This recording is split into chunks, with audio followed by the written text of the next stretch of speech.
વેચવા માટે તૈયાર થશે નહીં, કારણ કે જે બી ખેડૂતો આપણા પ્રાકૃતિક કરે છે મોટે ભાગે તેલ બનાવી 4,000 રૂપિયા ડબ્બો વેચે છે.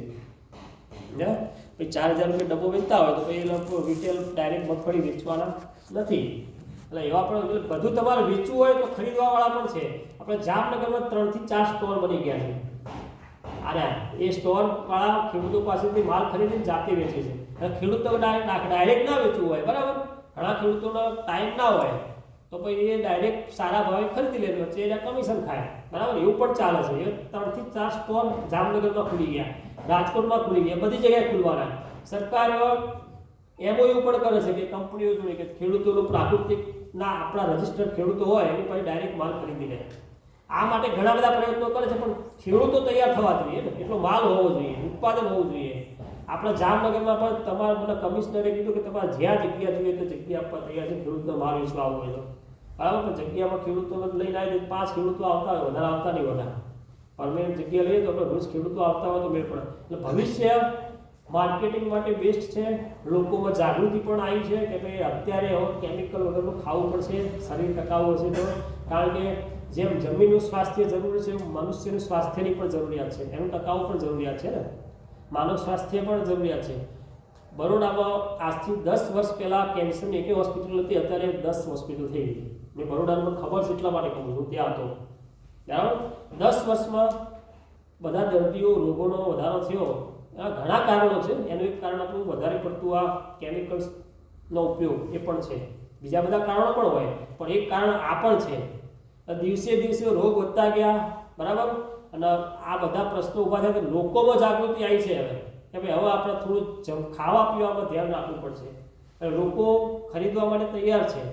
અને એવું નહીં કે આપણે કોઈ ખર્ચો થયો નહીં, આપણે રિટેલ ભાવે જે વેચાતું ભાવ વેચીએ તો આપણને પોસાય. તમે તમારી મગફળી 1200 રૂપિયા વેચતા હોય, બરાબર, 1200 રૂપિયા 1300 રૂપિયા ભાવ હશે તો આપણે ટેકાના ભાવે 1400 1450 ભાવ હશે, બરાબર. પણ એની એ મગફળી તમને 2500 રૂપિયા મળતા હોય, બરાબર, તો પછી તમને વેચવા કોઈ વધુ નહીં, આપણે 4000 લેવાની જરૂર નહીં. અમુક ખેડૂતોને એવું છે કે હું ડાયરેક્ટ આવી રીતે મારા જામનગરમાં જ પ્રશ્ન થાય છે. અમુક ખેડૂતો માલ કે અમારે વેચાતો નહીં, હવે પણ ભાવ 3 ગણા લે.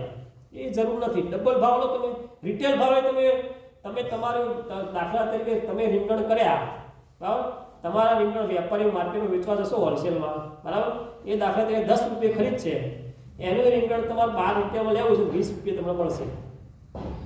સાચી વાત છે ખોટી વાત? કિલોનો ભાવ છે તો આપણે ડાયરેક્ટ 20 રૂપિયા વેચીએ તો આપણે 10 રૂપિયા મળવાના છે ને. આ તો એક રીંગણનો પણ બધી દરેક કઠોળ છે, દરેક દાળ છે, દરેક ફ્રૂટ છે, બધા ભાવ છે કે તમે રિટેલ ભાવે વેચો તો પણ તમને ફાયદો થવાનો છે ને. એટલે આના માટે તમારે થોડું એકત્રિત થવું પડશે, સંગઠન બનાવવું પડશે. તમારા લાલપુરના અશ્વિનભાઈ કરાણા ગામ ને, કરાણા ગામ, એમને ખાલી એમની પાસે માર્કેટિંગ શીખવા જેવું છે. તમે એમને મળજો.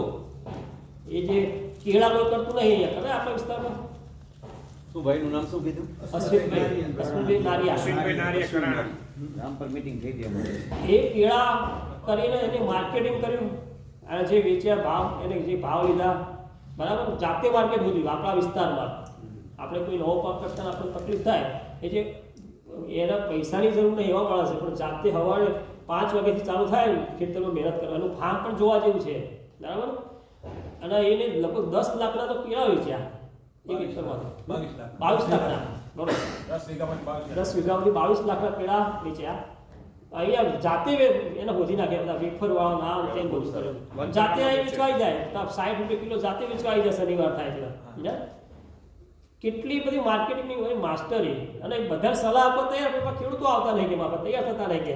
અને પ્રશ્ન એ છે આવા ઘણા બધા ખેડૂતો છે આપણા કે માર્કેટ પણ કરી જાણે છે. અમારા જામનગરના ઘણા ખેડૂતો છે, હોમ ડિલિવરી કરે છે, એમના વોટ્સએપ ગ્રુપ છે, એમાં હું એ જોડાયેલા કે એ કહી દે કે હું આટલું મારી પાસે વસ્તુ છે ને આ ભાવ છે, પેલા ગ્રુપમાં ઓર્ડર આપી દે, હોમ ડિલિવરી કરી દે. આવું પણ ચાલે છે. એટલે ઘણી બધા માર્કેટિંગના પણ ઓપ્શન ઘણા બધા સરકાર પ્રયત્ન કરી છે. પ્રાકૃતિક કૃષિ વિકાસ બોર્ડ એના માટે જ બનાવ્યું છે કે ખેડૂતો આમાં આવે, એમને બધી જાતની હેલ્પ મળે. અત્યારે નેશનલ મિશન પણ બનાવ્યું છે, બરાબર, એમાં પણ ઘણા ક્લસ્ટરો આપણા દરેક તાલુકામાં 3 ક્લસ્ટર છે. તો એ ખેડૂતોને પણ અલગથી એના જમીનના નમૂના લેવામાં અત્યારે આવશે, પછી પાછા આવતા વર્ષે નમૂના લેવામાં આવશે, એમનો હાલ પ્રાઇમરી સીવર સર્ટિફિકેટ પણ આપવામાં આવશે, બરાબર, પ્રાકૃતિકનું. કે પછી શરૂઆત કરી છે એના માટે. પછી C2 આવશે, C3 આવશે 3 વર્ષે. એટલે એ રજિસ્ટર એના સર્ટિફાઈડ થઈ ગઈ એ જમીન એની પ્રાકૃતિક માટે. ઓર્ગેનિક માટે કરતા હતા એ અલગ, અને પ્રાકૃતિક સર્ટિફિકેશન માટે. ઓર્ગેનિક કરતા થોડું ઈઝી છે આ, બરાબર. એટલે એ પણ સરકાર લાવી રહી છે. પછી સરકાર અત્યારે 2000 ઇન્સેન્ટિવ પણ આપે છે, બરાબર. અને બીજા આપણે એ બધું સાઈડમાં છે, પણ આપણે આપણા પોતાના માટે આપણે જે ખેડૂત અન્નદાતા કહેવાય, બરાબર. આપણે અન્ન લોકોને ખવડાવવાનું છે, લોકોનું સ્વાસ્થ્ય આપણે જાળવશું, એનું સારું થશે, એના દવાખાનું ઓછો થયું તો આપણે એક પુણ્યનું કામ કહેવાશે. આપણી જે જમીન ધરતી માતા અને આજુબાજુની સજીવ સૃષ્ટિ જે ટકશે એ પણ આપણું પુણ્યનું કામ ગણાશે. જે પણ અત્યારે આપણે પ્રાકૃતિક ખેતી કરીએ છીએ આપણે આપણા એક પુણ્યનું કામ કહેવાય, સેવાનું કામ કહેવાય છે, અને આપણા માટે બી સારું છે. તો આ માટે તમારે ખાસ બધાએ જાગૃત થવું પડશે. અહીંયા જે આયા બધા તમે સિલેક્ટેડ છો, બરાબર. તમે તમારા ત્યાં જઈ બીજા 10 જણને કહેશો, તમે તમારા ત્યાં કોઈ તાલીમ ગોઠવી હોય લોકલ, અને આપણે શું કર્યું એ બધો અનુભવ ત્યાં કહેવાનો. અને આવું કંઈક કહેશો તો ધીરે ધીરે ખેડૂતો આમાં ડાયવર્ટ થશે, કન્વર્ટ થશે. આપણા મહત્તમ ખેડૂતો આ બાજુ આવે, અને દરેક ખેડૂતને એવું નહીં કહેવાનું તમે તમારી બધી જમીનમાં પ્રાકૃતિક ખેતી કરતા થાઓ.